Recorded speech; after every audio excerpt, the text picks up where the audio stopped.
So this has been an extraordinary couple of days, and it's my great duty and privilege to close the conference by saying a few words of thanks to all the various different participants that have made this conference such a success. So I want to begin by, of course, thanking annual reviews, as well as the MIT Golub Center, NYU Stern School, as well as the Salomon Center.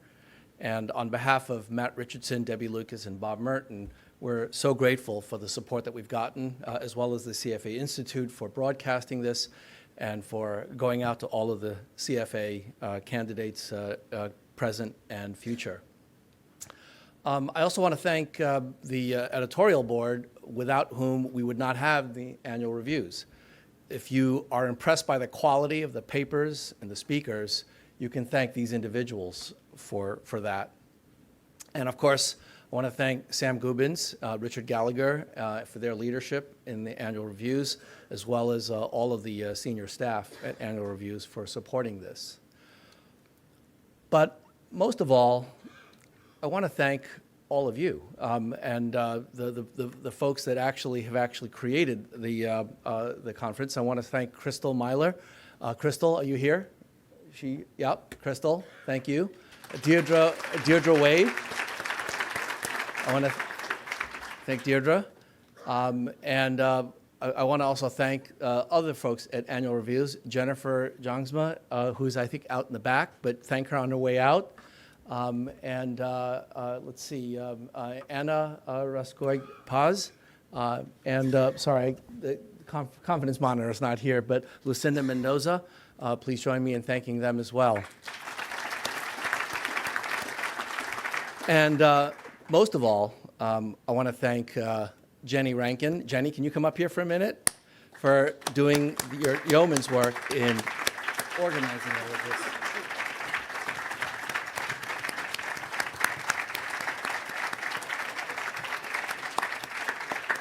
We have a small token of appreciation for all that you've done. Thank you so much. It's been my honor. Thank you so much. Thank you.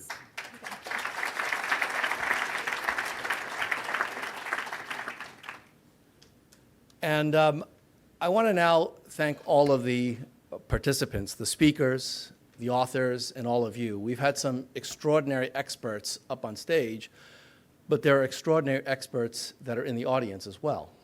And it's only by bringing together all of the relevant stakeholders that we think we can move forward with the hope that better models, better methods, better data is going to be able to allow us to come up with better policy.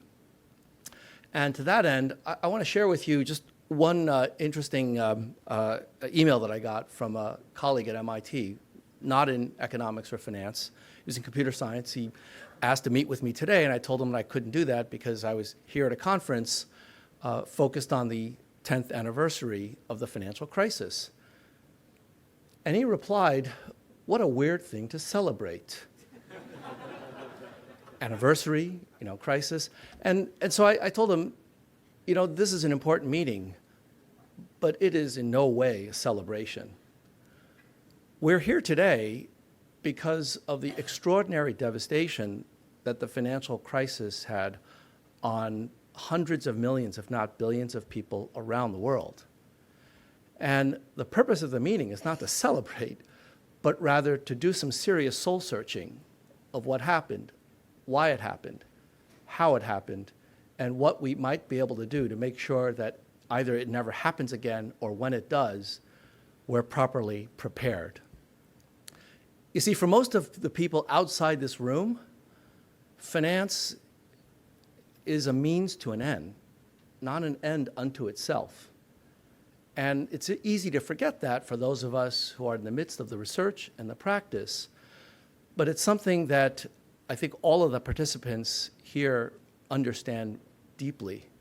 And in particular, I want to say another word of thanks to the central bankers and policymakers that were here with us today, because it's through their leadership, their personal sacrifice, that we actually got through the crisis in the ways that we did, and it could have been far, far worse. So again, please join me in thanking all of them.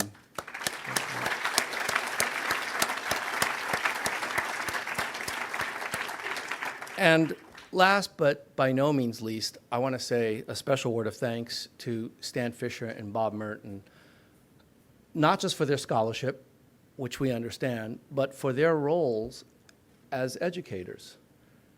They've trained generations of economists, a number of whom are now in the position of making policy and implementing the ideas that we've discussed.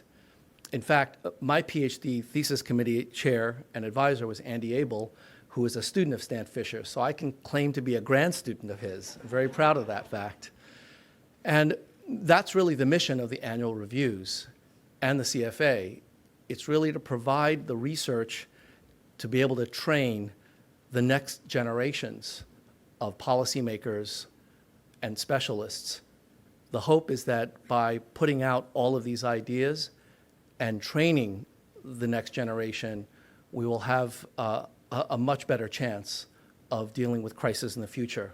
Thank you very much.